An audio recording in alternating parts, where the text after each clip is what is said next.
ఓం శ్రీ మాత్రే నమః. అందరికీ నమస్కారం అండి. మే 1వ తేదీన శుక్రవారం నాడు అద్భుతమైన వైశాఖ పౌర్ణమి ఏర్పడబోతుంది. వైశాఖ మాసంలో వచ్చే ఈ పౌర్ణమికి ఎంతో శక్తి ఉంటుంది.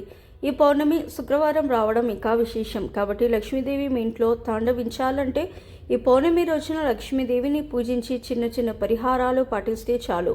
ఈ సంవత్సరం అంతా ధనానికి లోటు లేకుండా అఖండ రాజయోగం సిద్ధిస్తుంది. ముందుగా ఈ వీడియోకి ఒక లైక్ కొట్టి జై శ్రీరామ్ అని కమెంట్ చేయండి. మే 1వ తేదీన శుక్రవారం నాడు పౌర్ణమి ఏర్పడింది. ఈరోజు పూజలన్నీ నేరుగా లక్ష్మీదేవి పాదాల చెంతకు చేరుతాయి. కాబట్టి శుక్రవారం నాడు స్త్రీలు తెల్లవారుజామునే నిద్రలేచి ఇల్లంతా శుభ్రం చేసుకొని ఇంటి గడపలకు పసుపు రాసి కుంకుమ బొట్లు పెట్టి ఇంట్లో దీపారాధన చేసుకోండి.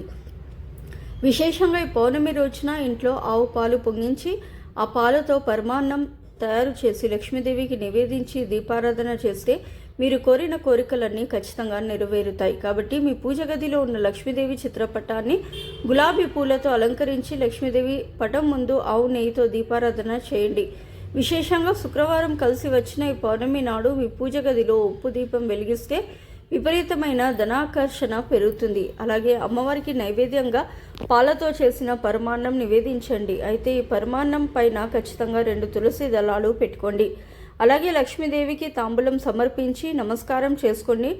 ఓం శ్రీ మహాలక్ష్మీ దేవియే నమః అనే మంత్రాన్ని జపించండి.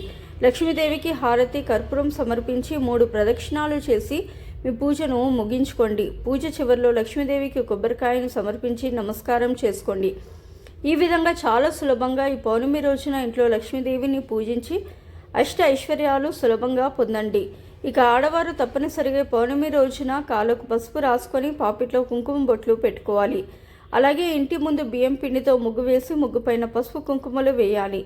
మీకు పసుపు కొమ్ములు అందుబాటులో ఉంటే మీ పూజ గదిలో 11 పసుపు కొమ్ములను పెట్టి లక్ష్మీదేవిని పూజించండి. పూజ పూర్తయిన తర్వాత ఈ పసుపు కొమ్ములను తీసి మీ బీరువాలో పెట్టుకోండి. ఇలా చేస్తే మీ ఇంటికి ధనాకర్షణ పెరిగి డబ్బు పరంగా బాగా కలిసి వస్తుంది. అయితే పసుపు కొమ్ములు అందుబాటులో లేని వారు ₹1 బిల్లను తీసుకొని దానికి పసుపు కుంకుమ బొట్లు పెట్టి ఆ రూపాయి బిల్లను లక్ష్మీదేవి ముందు పెట్టి ఇంట్లో పూజ చేసుకోండి. పూజ పూర్తయ్యాక ఈ రూపాయి బిల్లను తీసి మీ బీరువాలో పెట్టుకోండి. ఇక మీరు అనుభవిస్తున్న కటిక పేదరికం మొత్తం వెంటనే తొలగిపోతుంది. ఈ శుక్రవారం పౌర్ణమి రోజున ఉదయం స్నానం చేసేటప్పుడు నీటిలో కొంచెం కల్లుప్పు వేసుకొని స్నానం చేస్తే నరదృష్టి మొత్తం తొలగిపోతుంది. అలాగే పౌర్ణమి రోజున తప్పనిసరిగా నీటిలో కల్లుప్పు వేసి ఇల్లంతా శుభ్రం చేసుకోండి. మీ ఇంటికున్న దిష్టి దోషాలు కూడా తొలగిపోతాయి. అలాగే వైశాఖ పౌర్ణమి నాడు తప్పనిసరిగా సాయంత్రం 6 దాటిన తర్వాత ఇంటి గుమ్మం బయట 2 నెయ్యి దీపాలు వెలిగించండి. పున్నమి వెన్నెల్లో ఇంటి ముందు దీపం వెలుగుతూ ఉంటే మీ ఇంట్లోకి వెంటనే లక్ష్మీదేవి అడుగు పెడుతుంది. అలాగే పౌర్ణమి రోజున సాయంత్రం సమయంలో మీ ఇంటి గుమ్మం బయట నుండి లోపలి వరకు బియ్యం పిండితో లక్ష్మీదేవి పాదముద్రలను వేయండి. దీనివల్ల మీ ఇంట్లో లక్ష్మీదేవి స్థిర నివాసం ఉంటుంది. పున్నమి వెన్నెల కిరణాలకు చాలా శక్తి ఉంటుంది. కాబట్టి పౌర్ణమి రోజున ప్రతి ఒక్కరూ చంద్రుడికి నమస్కారం చేసుకొని మీ మనసులో ఏదైనా కోరుకోండి. మీ కోరికలన్నీ తప్పకుండా నెరవేరుతాయి. మీ ఇంట్లో వృధా ఖర్చులు పెరుగుతుంటే పౌర్ణమి రోజున ఒక గాజు గిన్నెలో కల్లుప్పును వేసి ఆ ఉప్పు గిన్నెను మీ పూజ గదిలో పెట్టుకోండి. మీ ఇంట్లో అనవసరపు ఖర్చులు తగ్గి డబ్బు నిలకడగా ఉంటుంది. అలాగే ఈ వైశాఖ పౌర్ణమి రోజున కల్లుప్పు కొని ఇంటికి తెచ్చుకొని ఒక జాడీలో నింపుకోండి. పౌర్ణమి రోజున ఒప్పుకుంటే ధనప్రాప్తి కలుగుతుంది. ఇక ఎవరైనా బంగారం వెండి కొనాలనుకున్నా ఈ పౌర్ణమి రోజున కొనుగోలు చేయండి, చాలా మంచిది. అయితే ఈ పౌర్ణమి శుభవేళ ఏది చేసినా చేయకపోయినా ఖచ్చితంగా తులసి కోటను పూజించాలి. తులసి కోటలో దీపం వెలిగించి తులసమ్మకు అరటి పండ్లను నివేదించి నమస్కారం చేసుకొని 5 ప్రదక్షిణాలు చేస్తే ఆర్థికపరమైన సమస్యలన్నీ తొలగిపోయి ఇంటి ఆదాయం పెరుగుతుంది. అలాగే స్త్రీలకు దీర్ఘ సుమంగళి యోగం సిద్ధిస్తుంది. అలాగే పౌర్ణమి రోజున రావి చెట్టుకు నీళ్లు పోసి రావి చెట్టు కింద చిన్న దీపం వెలిగించి రావి చెట్టుకు 7 ప్రదక్షిణాలు చేస్తే జాతకంలో ఉన్న దోషాలన్నీ తొలగిపోయి భోగ భాగ్యాలు వరిస్తాయి. ఇక మీ మనసులోని కోరికలు వెంటనే నెరవేరాలంటే ఒక రావి ఆకుపైన గంధంతో మీ కోరికలను రాసి ఆ రావి ఆకును ప్రవహించే నదిలో వేయండి. మీరు అనుకున్న కోరికలు అతి త్వరలోనే నెరవేరుతాయి. ఈ పౌర్ణమి రోజున కత్తులు, కత్తెరలు, ఇనుప వస్తువులను అస్సలు కొనకూడదు. వీటి వల్ల మీ కుటుంబంలో గొడవలు ఏర్పడతాయి. అలాగే నలుపు రంగు వస్తువులు, చెప్పులు మరియు నూనె ఈ వస్తువులను కూడా పౌర్ణమి రోజున కొనకూడదు.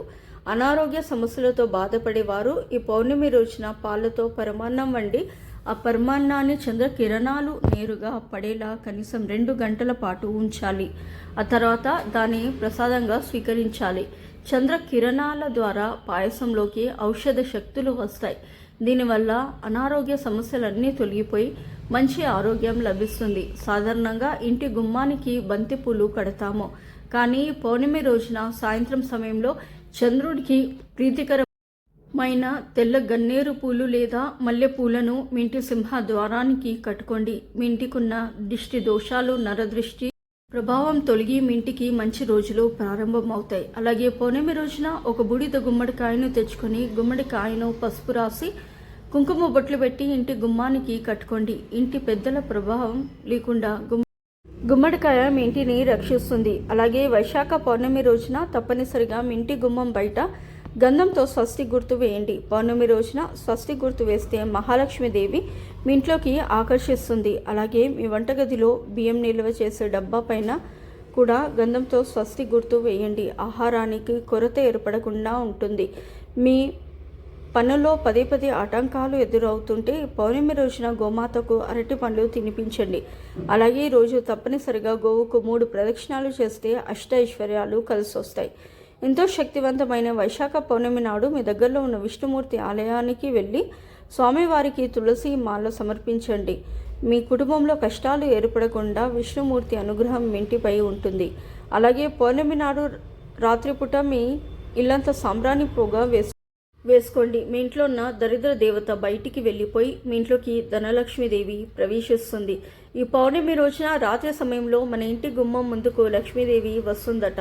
కాబట్టి రాత్రి నిద్రపోయే ముందు మీ ఇంటి గుమ్మం బయట చెప్పులు లేకుండా, చెత్త చెదారం లేకుండా శుభ్రంగా ఉంచుకోండి. గుమ్మం ముందు శుభ్రంగా ఉంటేనే మీ ఇంట్లోకి వెంటనే లక్ష్మీదేవి అడుగు పెడుతుంది. లక్ష్మీదేవి సంచరించే ఈ పౌర్ణమి నాడు స్త్రీలు ఇంట్లో కంట తడిగి పెట్టకూడదు. అలాగే భార్యాభర్తలు గొడవలు పడకూడదు. వైశాఖ మాసం అంటే దానానికి విశిష్టమైనది. అంటే ఈ వైశాఖ మాసంలో చిన్న దానం చేసినా సరే కొన్ని వేల రేట్ల పుణ్య ఫలితం అధికంగా లభిస్తుందట. అయితే ఈ వైశాఖ పౌర్ణమి రోజున ఎవరికైనా నీటి కుండను కానీ అన్నం కానీ దానం చేస్తే గోవును దానం చేసినంత పుణ్య ఫలితం లభిస్తుందట. అలాగే పౌర్ణమి రోజున నువ్వులు దానం చేస్తే మనం తెలియక చేసిన పాపాలన్నీ వెంటనే తొలగిపోతాయి. అలాగే కుటుంబ కష్టాలన్నీ వెంటనే తీరిపోయి మీ ఇంటికి రాజయోగం పట్టాలంటే ఈ పౌర్ణమి రోజున ఎవరికైనా చెప్పులు దానం చేయండి. అలాగే పౌర్ణమి నాడు సత్యనారాయణ స్వామి వ్రతం కథను వింటే జన్మ జన్మల అదృష్టం కలుగుతుంది. ఇక వ్యాపారాలు చేసేవారు ఈ పౌర్ణమి రోజున దర్శన యంత్రాన్ని కొని మీ వ్యాపార స్థలంలో పెట్టుకోండి. ఈ వైశాఖ పౌర్ణమి నాడు ఇలాంటి నియమాలు పాటిస్తే మీ ఇంటికి చాలా మంచి జరుగుతుంది.